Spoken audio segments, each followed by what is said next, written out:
दोस्तों नमस्कार। मैं आपका दोस्त लोकेश कुमार शर्मा और आप देख रहे हैं हमारा यूट्यूब चैनल भारद्वाज केमिस्ट्री, जिसमें आज हम बात करने वाले हैं क्वांटम संख्याओं के बारे में और साथ में हम लोग बात करेंगे इलेक्ट्रॉनिक ऊर्जा स्तरों के बारे में, मतलब quantum numbers and electronic energy levels. दोस्तों, परमाणु में उपस्थित प्रत्येक इलेक्ट्रॉन की विभिन्न स्थितियाँ, वेग, कक्ष और कक्षक की आकृति और ऊर्जा की जानकारी के लिए 4 क्वांटम संख्याओं की ज़रूरत होती है। उन्हें हम क्या बोलते हैं? क्वांटम संख्याएं। ये क्वांटम संख्याएं इलेक्ट्रॉन के बारे में संपूर्ण जानकारी आपको प्रोवाइड करवाती हैं। ये कौन कौन सी होती हैं? नंबर 1 की बात करें तो मुख्य क्वांटम संख्या, जिसको हम बोलते हैं प्रिंसिपल क्वांटम नंबर, और इसको रिप्रेजेंट किया जाता है स्मॉल n से। नंबर 2 की बात करें तो द्विगंशी क्वांटम संख्या, जिसको बोलते हैं एजीमुथल क्वांटम नंबर, और इसे रिप्रेजेंट किया जाता है स्मॉल l से। दोस्तों, नंबर 3 की बात करें तो चुंबकीय क्वांटम संख्या, जिसको अपन बोलते हैं मैग्नेटिक क्वांटम नंबर, और इसको रिप्रेजेंट किया जाता है स्मॉल m से। इसी तरीके से नंबर 4 की बात करें तो चक्रण क्वांटम संख्या, जिसको हम बोलते हैं स्पिन क्वांटम नंबर, और इसको रिप्रेजेंट किया जाता है स्मॉल s से। दोस्तों, अब हम बात करने वाले हैं सबसे पहले प्रिंसिपल क्वांटम नंबर के बारे में। देखिए, ये क्वांटम संख्या बोर द्वारा दी गई थी और इसे स्मॉल n से रिप्रेजेंट किया जाता है।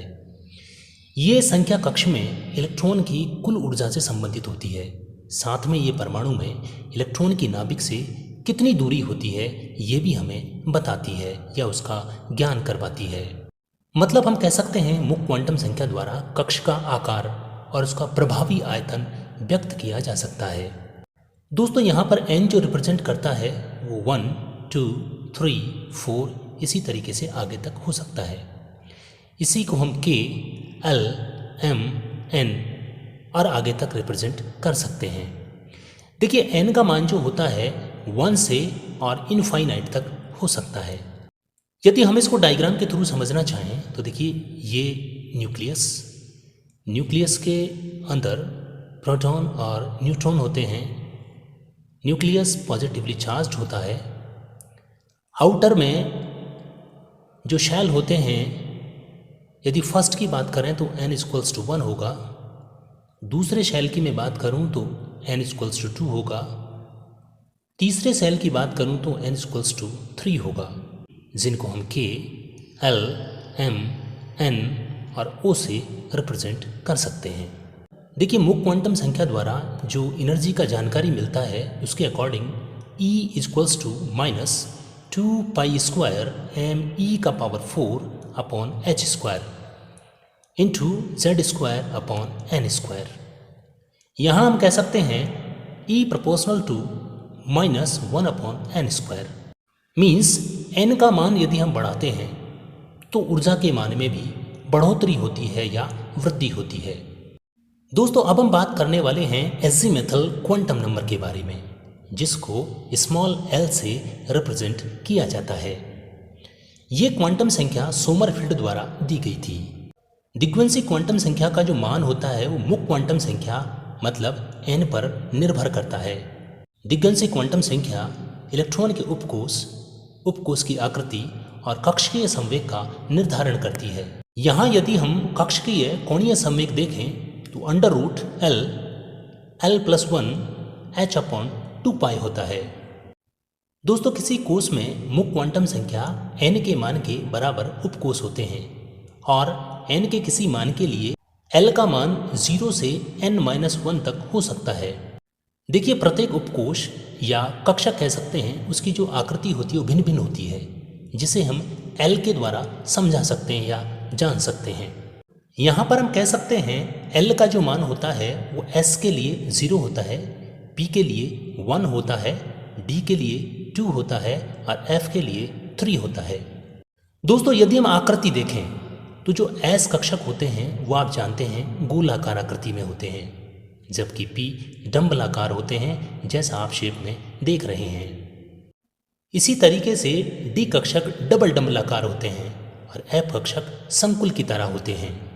दोस्तों, यदि हम n के विभिन्न मानों के लिए L के मान देखें, n बराबर यदि मैं 1 रखता हूँ तो L का जो मान होगा वो 0 होगा। क्यों होगा? क्योंकि n बराबर 1 रखने से उपकोष केवल वहाँ पर S स्थित है जिसकी आकृति गोलाकार होती है। n बराबर 2 रखने से उपकोष में S भी होता है और P होता है, तो L का जो मान होगा वो 0 होगा और 1 भी होगा। इसी तरीके से n बराबर 3 रखने पर जो उपकोष है वो S भी होगा, P भी होगा और D भी होगा, जहाँ पे L का मान 0 भी होगा, 1 भी होगा और 2 भी होगा।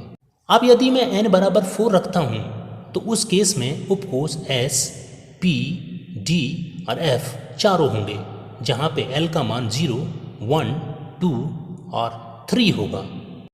दोस्तों उपकोषों में इलेक्ट्रॉन की ऊर्जा का क्रम S, P, D और F इस तरीके से बढ़ता हुआ क्रम होता है। दोस्तों अब हम बात करने वाले हैं चुंबकीय क्वांटम संख्या के बारे में, मतलब मैग्नेटिक क्वांटम नंबर के बारे में। देखिए ये जो मैग्नेटिक क्वांटम नंबर है ये लिंडे द्वारा दिया गया था और इसको स्मॉल m द्वारा रिप्रेजेंट करते हैं। ये क्वांटम संख्या चुंबकीय क्षेत्र में कक्षकों का अभिविन्यास रिप्रेजेंट करती है, साथ ही कक्षकों की संख्या भी ये बताती है। देखिए m का मान दिग्वंशी क्वांटम संख्या L पर निर्भर करता है। L के किसी मान के लिए m के कुल मान 2l+1 होते हैं। ये मान -L से 0 और +L तक जाते हैं, जो इलेक्ट्रॉन का चुंबकीय क्षेत्र में अभिविन्यास बताते हैं। दोस्तों यदि यहाँ हम L का वैल्यू 0 रखते हैं तो यहाँ पर जो उपकोष है वो S होगा, और 2l+1 में इसका यदि मैं वैल्यू रखूँ तो m बराबर कितना आएगा 0, क्योंकि 2 × 0, क्योंकि l बराबर 0 है, +1 बराबर क्या होगा 1 आएगा, इसलिए m का जो वैल्यू होगा कितना होगा 0। अब यदि मैं l बराबर 1 रखता हूँ तो वहाँ पे जो उपकोष होगा वो क्या होगा P। 2l+1 के अंदर यदि मैं l का वैल्यू 1 रखता हूँ तो कितना आएगा 3। इसका मतलब हुआ P के अंदर जो सब सेल होते हैं वहाँ पे Px, Py और Pz होता है, तो इसका जो वैल्यू होगा -1, 0 और +1 होगा। तो यहाँ पे जो m का वैल्यू आएगा -1 भी आएगा, 0 भी आएगा और +1 भी आएगा, मतलब 3 वैल्यू जिसकी होंगी। अब यदि मैं l बराबर 2 रखता हूँ तो यहाँ पे उपकोष क्या होगा D होगा। अब 2l+1 में यदि मैं l बराबर 2 रखता हूँ तो 2 × 2 + 1 होगा, इक्वल कितने के होगा 5 के। तो D सब सेल होता है, उसमें कितने बॉक्स होते हैं 5 बॉक्स होते हैं। तो यहाँ पर जो m का वैल्यू होगा वो कितना होगा -2, -1, 0, +1 और +2 होगा। इसी तरीके से L की वैल्यू यदि मैं 3 रखता हूँ तो 2 × 3 + 1 मतलब 2l+1 के अकॉर्डिंग, तो बराबर वैल्यू कितनी आएगी 7 के। इसका मतलब ये हुआ F सब सेल के अंदर 7 बॉक्सेस होते हैं, जिनके अंदर वैल्यूज़ की बात करें तो -3, -2, -1, 0, +1, +2 और +3 होगा। दोस्तों अब हम बात करने वाले हैं चक्रण क्वांटम संख्या, मतलब स्पिन क्वांटम नंबर के बारे में। देखिए इसको गाउड स्मिथ और उहेलेनबेक इन दोनों ने दिया था। देखिए जिस प्रकार पृथ्वी सूर्य के चक्कर लगाते समय स्वयं के अक्ष पर घूमती है, ये हम सब जानते हैं, उसी तरीके से इलेक्ट्रॉन नाभिक के चारों ओर चक्कर लगाते समय अपने अक्ष पर भी घूमते हैं। इलेक्ट्रॉन का अपने अक्ष पर यही चक्रण क्वांटम संख्या मतलब S द्वारा रिप्रेजेंट किया जाता है। दोस्तों अक्ष पर घूमता हुआ इलेक्ट्रॉन एक चुंबक की भांति व्यवहार करता है, ये हम सब जानते हैं।